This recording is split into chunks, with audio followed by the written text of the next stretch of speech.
And as you just heard, 3 kids under the age of 18 just fell victim to gun violence in Salem, and 2 boys are facing attempted murder charges in connection with a shooting last month in Woodburn that injured another boy. One of the accused in that case, just 11 years old.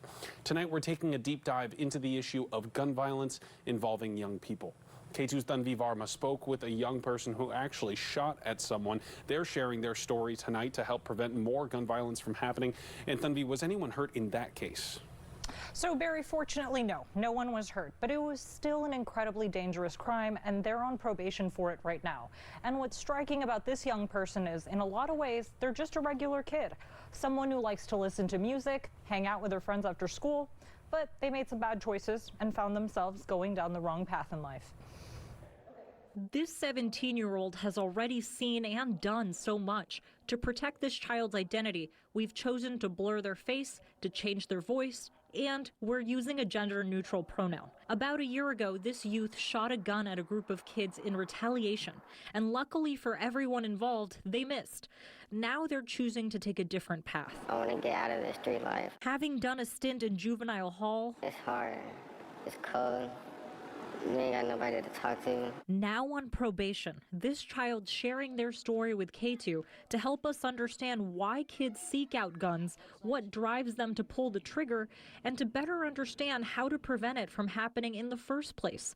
This child's story starts in poverty. Money that I didn't have, that I know I could give to my mom or put food on my table. Taking care of siblings for a lot of their life. I cook for them, clean after them, give them money when I can. Toting a gun they got off the black market helped them get money for necessities by robbing people. So in that scenario, most people are going to give up whatever they have.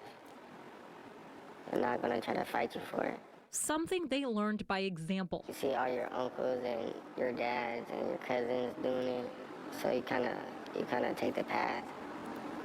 And then with them going to jail and everything, ain't nobody really there for you, so you just follow it. Growing up in that environment, it's too easy to learn the wrong lessons. I wish they would have showed me what this life really was. And what could really happen and what's the consequences. Now they're being mentored by Lionel Irving, Executive Director of Love is Stronger. Our program is wrapped around creating outstanding citizens. And the reason being is we deal with gang descendants, so they're the potential next shooters. Irving knows that life because he lived it at 18 years old. Yeah, I shot and killed a young man named Tommy Brockman. It was the worst choice of my life. I served 15 years in federal prison for it. That's part of how he says he helps kids like this one, giving them a different example to learn by. We are gang veterans. That means we still have connection to the neighborhoods, and now we are tasked with speaking wise counsel to anybody that wants to be a gang member. To better understand the issue, we pulled data on youth gun violence. In Multnomah County from 2021 to 2023, there was a 15% increase in youth with a firearm-related charge, with a spike in 2022.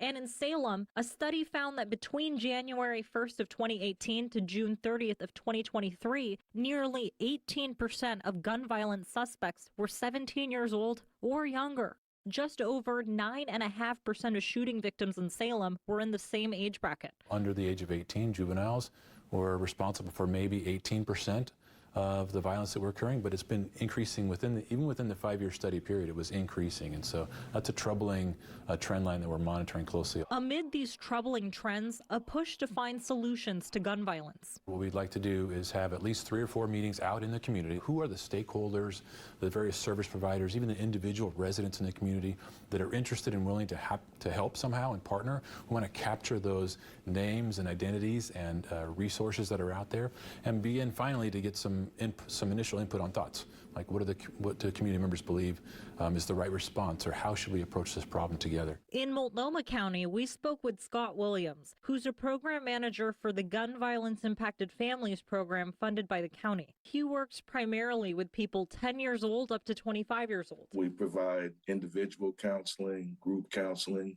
We've provided some grief counseling, crisis support. We've provided a lot of crisis support. All these services come at no cost to the client. To find these clients, part of their approach is to go out into the community. We have extensive outreach that we do to meet people where they are. A lot of times we go into situations and tell people who we are not.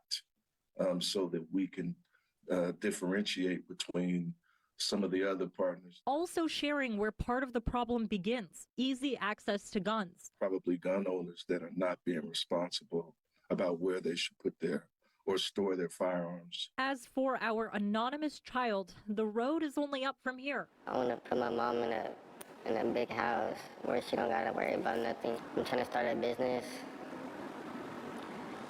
I'm looking for some jobs. The child is still on probation for the incident that they shared with us. And as for the county-funded gun violence prevention program, they're looking to apply for grants to expand their reach. In the studio, Tanvi Verma, K2 News. All right, Tanvi, thank you for that.